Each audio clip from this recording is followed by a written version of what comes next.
성경을 읽다 보면 솔로몬과 같은 지혜 얻을 수 있고 요셉 같은 굳센 믿음 가질 수 있죠. 바울같이 변화되는 새 힘이 있죠. 다 같이 읽어요. 하나님 말씀을 사랑하는 마음부터 생길 거예요. 기쁨이 넘쳐 흘러요.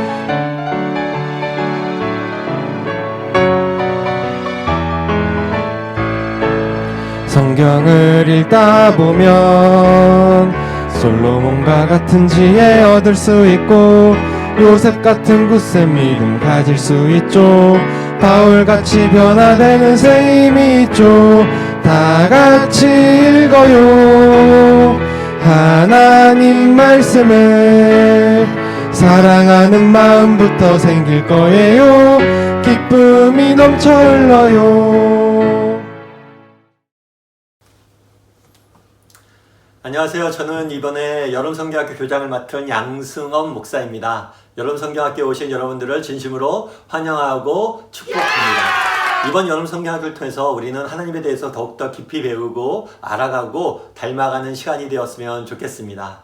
이번 여름성경학교 주제는 구약의 파노라마입니다. 구약 성경의 중요한 사건과 배경과 인물들에 대해서 배우게 됩니다. 이를 통해서 구약의 역사 가운데 나타난 하나님의 은혜와 사랑을 다시 한번 가슴속에 새기는 시간이 되었으면 좋겠습니다.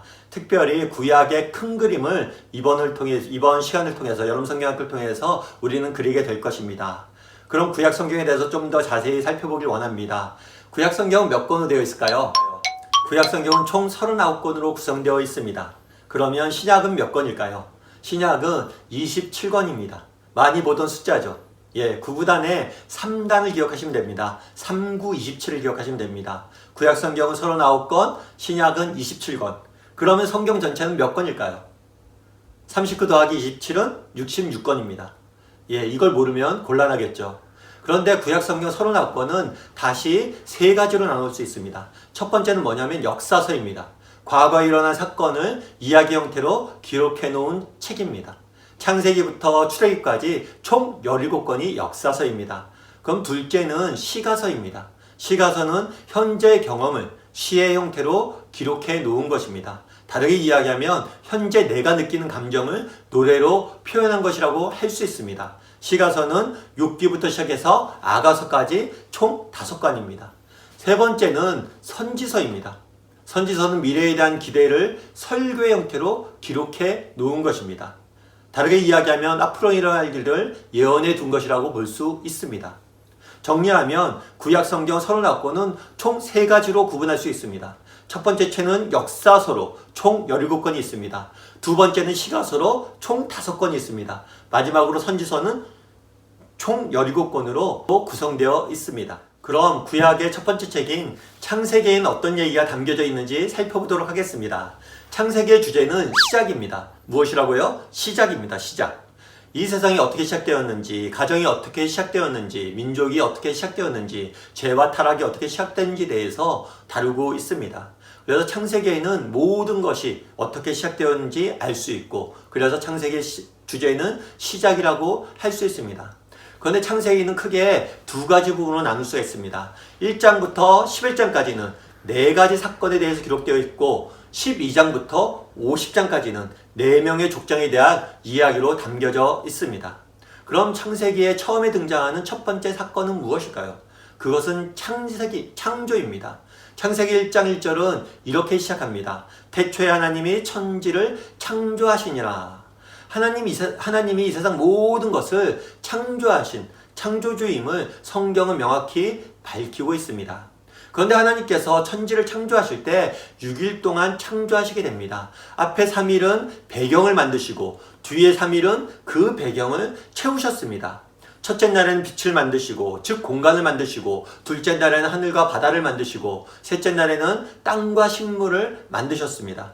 그리고 넷째 날에는 이 공간을 별들로 채우셨고 다섯째 날에는 둘째 날에 만든 하늘과 바다의 새와 물고기로 채우셨고 여섯째 날에는 땅의 동물과 사람을 만드셨습니다.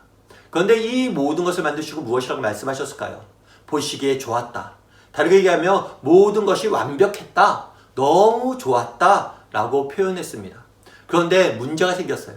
그것은 뭐냐면 하나님께서 인간을 창조하시고 에덴 동산에 두셨습니다.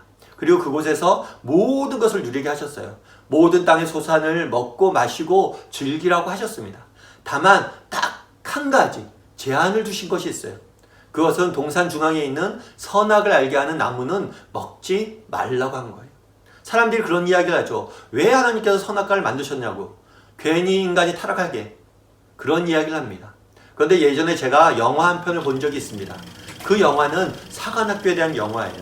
장교가 되기 위하여 훈련을 받는 학생들의 이야기가 영화의 주된 내용입니다. 그런데 이 영화에서는 훈련을 받는 운동장에 특이한 것이 있어요. 그건 뭐냐면 운동장 중앙에 종이 하나 달려 있습니다. 그런데 이 종이 용도는 특별해요. 사람들이 훈련을 받죠. 사관학교에서 열심히 훈련을 받습니다. 훈련을 받다가 더 이상 훈련을 나는 받기 싫어, 이런 사람들이 있어요. 그런 사람들은 뭘 하는 거예요? 이 종을 치는 겁니다. 종을 치면서 나는 더 이상 사관학교에 있기 싫다는 의사의 표현입니다. 선악과도 마찬가지입니다. 하나님께서 이 세상 모든 만물을 만드셨어요. 그리고 이것들을 모든 것을 누리게 하셨어요. 그런데 이 하나님이 만든 세상에서 하나님께 순종하며 하나님과 살기 싫다면 선택할 수 있도록 기회를 주신 거예요. 우리에게 자유를 주신 거예요. 선악과를 주고 너희가 정말 나와 함께 하기 싫고 나의 명령에 순종하기 싫고 이 땅에 살기 싫다면 나를 떠날 수 있도록 기회를 주신 거죠. 결국에 인간은 어떻게 했을까요? 안타깝게도 인간은 하나님의 명령에 불순종하여 선악과를 먹게 됩니다.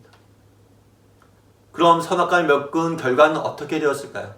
하나님을 떠난 인간 세계에는 미움과 시기와 질투가 생겨났고 형제가 형제를 죽이고 온갖 땅에는 악과 그 다음에 고통만이 넘쳐나게 된 거예요.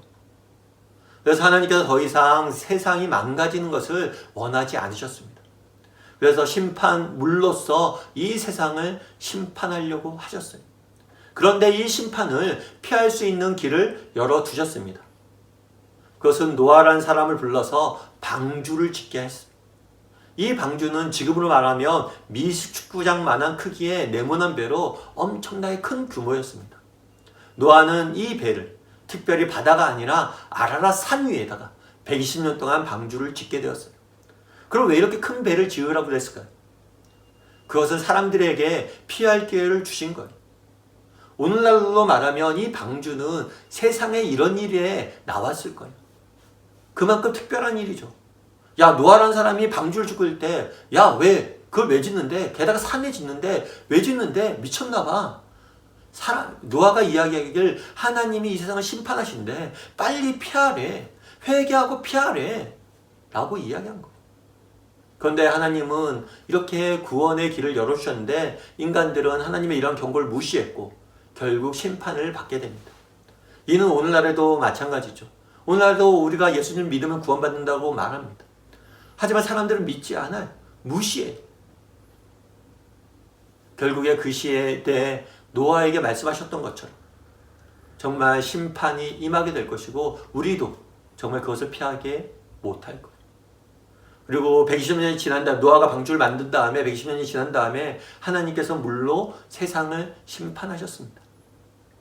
그런데 하나님의 말씀을 믿고 방주에 들어갔던 노아와 그의 자녀들만이 구원을 받게 됩니다.